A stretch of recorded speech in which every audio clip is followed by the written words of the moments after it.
Finding comfort in the routine of life, a bedtime story. You hear the sound of cars as they whiz past on their way home after a long day at work. The conversations of people getting louder and fading away as they approach and leave you. The rain pitter-pattering on the pavement, signaling to everyone that it's time to go home. As you look up, you see the sky, a dark blue with grey and orange tints. Not yet night, but close to it.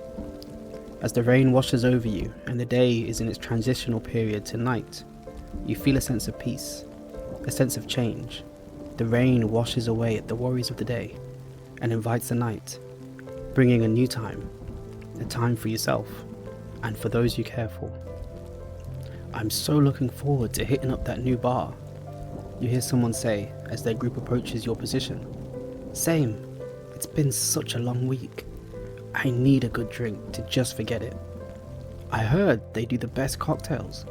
Their friend responds, yeah, I've been looking at their menu. The cocktails do look nice. There's this one called the Friday Night Transient that I absolutely have to try. The first person said as they pulled out their phone and got the menu up. The second person started looking over the menu with the first, and you can hear them oohing and ahhing at the different drinks on the menu as they walk past. After some time, you turn and see a woman. Sam is her name. She's making her way home, walking through the rain with umbrella in hand. She looks content, not walking too quickly, but still with enough urgency as someone who wants to be home, snuggled up on the couch with a hot drink and a warm meal. Her workday has not been too stressful, but after a good week of working, a Friday is always welcome. She looks like she's been shopping as she carries a small white plastic bag, holding items of mystery. Maybe it's her dinner, maybe some dessert perhaps, a nice drink and some cat food for her cat's dinner. Who's to say? But either way, you feel this signifies tonight will be a peaceful one. There's something about the rain, when you know that you get to be indoors, in your element, whether that be your own house, a family member's, a friend's, or even at a third place. When you know the environment and you know for that time you don't have to worry about the rain. You can just sit and listen to it pitter-patter while it hits your window. It sends a sense of comfort through you, such a unique comfort that it is difficult to replicate. Homebody or not, I think most of us can reflect on that comfort and look forward to it, especially after a long day at work. As Sam makes her way into her apartment, she's greeted by her cat, who immediately runs over and brushes its way around her legs, sending a warm signal that says, I'm glad you're home. As Sam kneels to say hello to her cat, she runs her hand over her cat's head, brushing over its ear as she says, hello there, I'm glad I'm home too. Her cat purrs in acceptance and then walks back into the apartment, allowing Sam to put her things down and ease her way into her night. The sound of the kettle pushes through the quietness of the apartment, followed by Sam, walking back into the main area, wiping her hair off with a towel, having changed into her pajamas. She'd already showered, sorted her wet clothes and cooked her dinner. Tonight, it was meatballs and pasta with a side of garlic bread, and of course a generous serving of cheese. She had an apple crumble baking in the oven that she had put in once her dinner was almost done, and there was her favourite custard waiting to be combined with the apple crumble. She smiled in content at the thought of her night. Her latest obsession was a drama series titled The Blacksmith. It was about a female blacksmith that had lived as a hermit for a good chunk of her life. She was only brought out of her shell by her husband, who used to work with her as her assistant. He would handle the customers while she would make the items. It was a good system. They even had a small network of friends. They would go out and see them from time to time. And the blacksmith went from being an enigma that people knew lived in the mountains but who rarely set out to see anyone, to now being part of the town. People started to know the blacksmith, while her work spoke for itself as she was the best blacksmith this side of the region. It was a pleasure to put a face to the name. They lived a comfortable life. It was quiet, but they were content. This was until the blacksmith's husband had been conscripted into the army. He had been at war for almost a year until silence. His letters stopped. Her heart broke from out of nowhere. Her breath left her lungs all at once, and her skin turned cold. If you had seen her, you would have thought sickness had seized her body all at once. but she knew it was deeper than that. Her husband. She couldn't bring herself to think it, much less say it. Something had happened to her husband. The show followed the blacksmith as she worked up her courage and fought her anxiety to go out and look for her husband. She had to venture to unknown lands and speak to people who she would never have imagined herself speaking to before. The love for her husband pushing back the fear, anxiety, and agoraphobia that would usually take hold when she was by herself. It was a slow-paced drama, a one-step-at-a-time kind of story, but one that Sam could not put down. Maybe because she saw a bit of herself in the blacksmith. She was not overtly shy or anything. She could easily talk to others, but her social battery was a whole different thing. It ran out quickly at times, and when it ran out, that's when her anxieties would creep in.